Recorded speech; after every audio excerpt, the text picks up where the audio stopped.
Welcome back to the Deep Dive. We're your guide, exploring insights, strategies, all aimed at boosting your health, your happiness, your well-being, especially for a lively later life.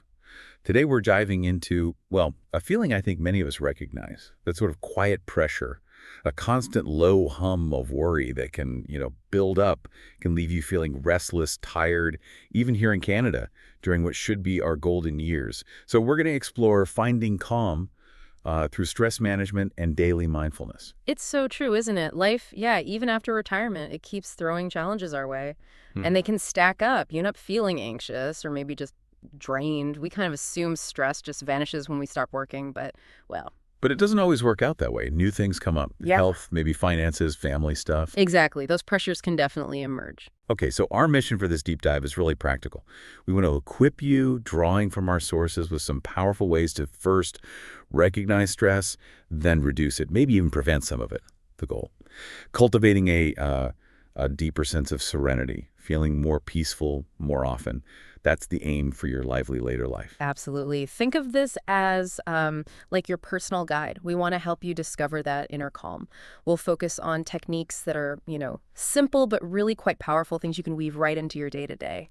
Just last week, I was chatting with my neighbor, Peter. He's right here in Surrey, BC. Usually such a cheerful guy, but he seemed a bit worn down. Said he was feeling stressed, all the news, plus a small roof repair he needed. Even just thinking about upcoming doctor's visits. He described it as this quiet pressure, this building, making him feel restless, tired. Oh, Peter's experience. That is incredibly relatable. He's definitely not alone in feeling that. It's easy to think, okay, retirement hits, stress disappears, poof. But life keeps unfolding, doesn't it? Those smaller things, like Peter mentioned, they absolutely add up. They can leave you feeling anxious, maybe a bit irritable, or just plain drained, even if you think you got enough sleep. Financial worries, health things popping up, family dynamics shifting, even just the pace of the world sometimes, it all feeds into that pressure. Yeah. So let me ask you listening, does Peter's story resonate? Does that sound familiar at all? Maybe think for a second, what's one thing that's been causing you even just a little bit of stress lately? Sometimes just naming it, acknowledging it is a huge first step towards relief, we find. It really is. So today we'll first unpack why stress might feel a bit different or maybe even hit harder for seniors. Then we'll explore this really powerful tool, mindfulness. And finally, the really practical bit, daily techniques you can start using, well, right away. Right. The ultimate goal here is empowerment, giving you effective tools to manage that stress, boost your emotional well-being, and really truly enjoy a more serene, more joyful, lively later life. So let's get started. Let's find our calm. Okay, so we talked about Peter's quiet pressure. Let's dig a bit deeper now. Why does stress sometimes feel different, maybe more intense, as we get older? Well, stress is universal, of course, but for seniors, it often comes from unique places. We see health concerns very consistently. Managing chronic conditions, maybe getting a new diagnosis, the worry around tests, appointments, that can be a significant daily burden. And then there are those big emotional shifts, right? Loss and grief, dealing with loved ones passing, friends, even losing those roles we had when we were working. And social isolation, that can creep in so subtly, can't it? Making you feel lonely, disconnected, especially if getting around becomes harder or your social circle naturally shrinks a bit. Yes, absolutely. And the adjustment to retirement itself, it sounds great, but it's a huge change. Routines go out the window, your sense of purpose might feel wobbly for a bit. And, for many Canadian seniors, caregiving comes into play. Looking after a spouse, maybe an adult child, even grandkids. That can be incredibly demanding, both physically and emotionally. And the impact, it's not just in your head, is it, for this chronic stress? It gets physical, too. It doesn't just make you feel fuzzy mentally. It actually impacts the hippocampus, that's the part of the brain vital for forming memories. Plus, it floods your system with cortisol, the stress hormone, which literally makes it harder for your brain to focus, to pull up information clearly. And that spills over. Worse sleep, digestive issues, higher blood pressure. It can even weaken your immune system, makes you more vulnerable to getting sick. It really is an all-body challenge. It absolutely is. When we talk about how insidious chronic stress can be, it's because it weaves its way into every part of our well-being. I sometimes think of it like a noisy neighbor. You can't always control if they're there or making noise, right? But you can control how much you let their noise disrupt your inner peace. Recognizing what's causing your stress, what your triggers are, that's the first step to turning down the volume. And that's exactly where mindfulness comes in as such a powerful tool. Okay, turning down the volume. I like that. So mindfulness is a word we hear a lot, but I suspect for some listeners it might sound a bit abstract, or maybe Yeah. like something that requires hours of sitting still, meditating. Can you break it down? What is it really, in a way that feels doable in everyday life? That's a really good question because it truly is more accessible than people often think. Yes, it's often linked with meditation, but at its core, mindfulness is about developing what neuroscientists call attentional control. It's basically training your mind to focus on right now, the present moment, intentionally doing it. And crucially, without judging what you find there, it's not about emptying your mind. That's a common misconception. It's more like observing your thoughts and feelings as they come and go, almost like watching clouds drift by instead of getting caught up in the thunderstorm, you know? Okay, watching clouds, not getting swept up. I get that. And for seniors, how specifically can this help with that stress we were talking about? Well, by focusing on the present, you naturally spend less time ruminating on past regrets or worrying about future what ifs. That directly dials down stress and anxiety levels. Hmm. And it follows, doesn't it? A calmer mind usually leads to better sleep, more restful, restorative sleep. Makes sense. And it goes deeper. Mindfulness isn't just about feeling calmer, though that's great. It actually starts to physically rewire your brain over time. When you repeatedly observe your thoughts without getting hooked by them, without judging them, you create this tiny little space, like a gap between a stressful trigger and your usual reaction. And that gap, even if it's just milliseconds long at first, that's where you regain control. It's like installing a little pause button in your brain. It gives you the power to choose a more thoughtful response instead of just having an automatic, stressed out reaction. This also boosts cognitive function, improves your attention span, your focus, even memory recall. It enhances emotional regulation so you can handle situations more calmly. And something I love, it really increases appreciation. You start noticing and savoring the small, simple joys in daily life that often just rush past us unnoticed. That's a really key point. You don't need hours on a cushion. It's about bringing that conscious awareness to everyday moments. Mm. So what are some of these practical techniques people can try? Right, the practical stuff. The absolute foundation is mindful breathing. Simple but profound. Even just a few deep, conscious breaths can shift things. Try this. Inhale slowly through your nose. Feel your belly gently expand. Maybe hold it for just a second. And then exhale slowly through your mouth. Really letting go of tension with the out breath. Just focus completely on the physical sensation of breathing.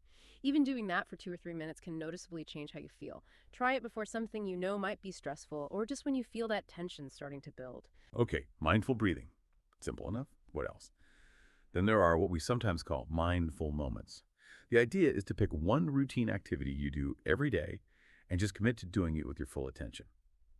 So for example, when Peter's having his morning coffee, instead of letting his mind race about the roof repair or the news, he could intentionally notice the warmth of the mug in his hands.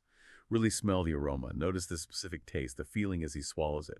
Or when he's out for a walk, really feel his feet connecting with the ground. Notice the sounds around him in Surrey, the sights, the air on his skin. Just be there for a few moments. Exactly. And we can also actively use our five senses to ground ourselves, especially when feeling overwhelmed. Like Peter, maybe thinking about those upcoming doctor's appointments starts to ramp up the anxiety. He could try the 5-4-3-2-1 technique. It's super simple. You consciously name 5 things you can see right now, 4 things you can physically hear, 3 things you can feel, maybe the chair under you, the texture of your shirt, 2 things you can smell, and 1 thing you can taste, maybe just the lingering taste of coffee or whatever's in your mouth. It sounds almost too simple, but it instantly yanks your attention back to the present moment, away from the swirling thoughts. 5, 4, 3, 2, 1. I like that. Very concrete. And you mentioned a body scan. Yes, a body scan meditation. This is a wonderful way to check in with your physical self, where we often hold stress without realizing it. You can lie down or sit comfortably, and you just gently bring your attention to different parts of your body, maybe starting at your toes and slowly scanning upwards all the way to the top of your head. As you focus on each part, your feet, your legs, your belly, your shoulders, just notice any sensations. Is there tension, warmth, coolness, tingling? No judgment, just notice. And you can imagine breathing into any areas that feel tight or uncomfortable, just gently inviting them to release on the exhale. It's like giving your body a kind internal check-in. Okay. These practices, they're like tiny anchors you can drop throughout your day. Whenever you feel your mind drifting off into those choppy waters of stress or worry, you can drop one of these anchors, mindful breathing, sensory awareness, a quick body check-in to steady yourself back into the calmer waters of the present. Tiny anchors. That's a great image. Yeah. And, for us here in British Columbia, we are incredibly lucky. We have this stunning natural beauty practically on our doorstep. Mm, Connecting with nature, that's another really powerful stress reducer, isn't it? yeah. And it seems to tie in beautifully with mindfulness. Oh, absolutely. It's a perfect pairing. Just going for a walk, even a short one, in a local park. You mentioned Queen Elizabeth Park in Vancouver or Bear Creek Park right there in Surrey where Peter lives. It can work wonders. And the key is to do it mindfully. Consciously pay attention. Notice the sound of leaves rustling, maybe bird song, the smell of the damp earth or pine needles. Feel the sun or the breeze on your skin. Using your senses like that in nature naturally brings you into mindful awareness. Right. And you hear about forest bathing sometimes. Shinrin-yoku, I think it's called. Yes, Shinrin-yoku. And you don't need to trek deep into the backcountry. Find any area with trees, even a quiet corner of your own yard, or a nearby city park with a few mature trees. You just sit, or maybe stroll very slowly and consciously immerse yourself in the atmosphere. Let the natural environment soak in through all your senses. And there's actual science here. Research shows trees release these natural airborne chemicals called phytoncides. When we breathe them in, they seem to interact positively with our immune system and our nervous system. They've measured actual drops in cortisol levels, lower blood pressure, reduced anxiety just from spending quiet time among trees. Phytoncides. And look, if getting outside is genuinely difficult on some days, you can still bring nature indoors. Tending to some houseplants, listening to recordings of nature sounds, rain, birds, waves, or even just consciously looking out your window for a few minutes, observing the trees, the sky, the clouds. And here in BC, even a short visit to the ocean front, if that's accessible for you, can be incredibly calming. The rhythmic sound of the waves, that fresh sea air. Many BC parks and trails are also becoming much more accessible. Look for paved paths or boardwalks. Good point. So beyond mindfulness and getting out into nature, what other practical, maybe daily things can our listeners do to manage stress? Well, engaging in hobbies is huge. Things you genuinely enjoy doing. Rediscover something you used to love, or maybe try something new. Whether it's, I don't know, gardening, painting, knitting, maybe reading, playing an instrument, even bird watching. These activities create a positive outlet. They shift your focus away from stressors. That makes sense. Distraction, but in a healthy way. Exactly. And maintaining social connections, this is absolutely critical. Loneliness and isolation are major stress triggers, especially as we age. Make an effort to regularly connect with friends, family, neighbors, community groups. Maybe join a local club, volunteer somewhere, check out activities at your local senior center.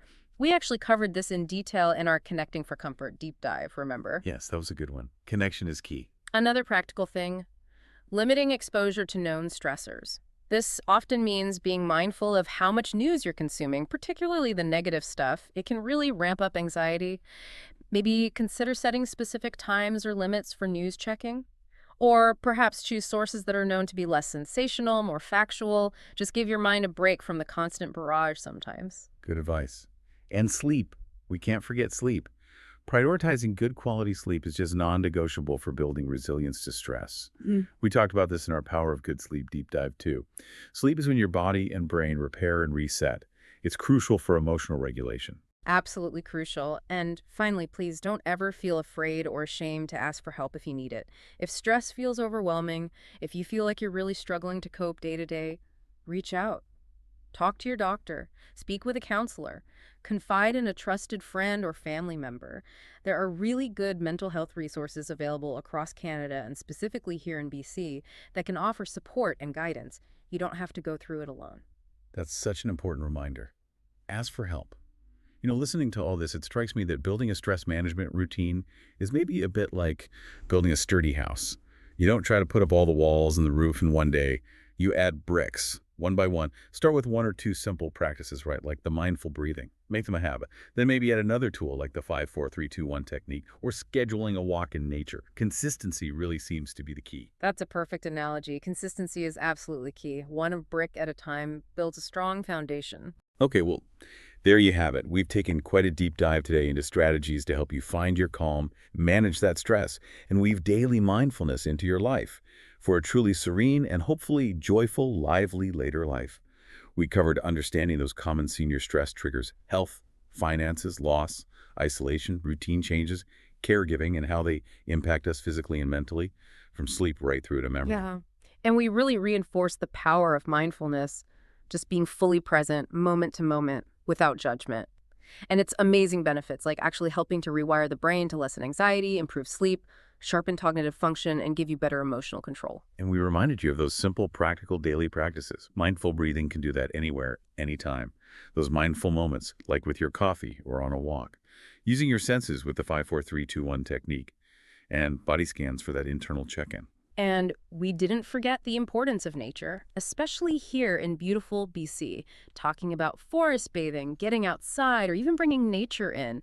Plus those other essential stress busters, hobbies, staying connected socially, maybe limiting the doom-scrolling news, definitely prioritizing sleep, and knowing it's okay, even strong, to ask for help. Right. And the goal here, let's be clear, it isn't about eliminating stress entirely. That's just not realistic, is it?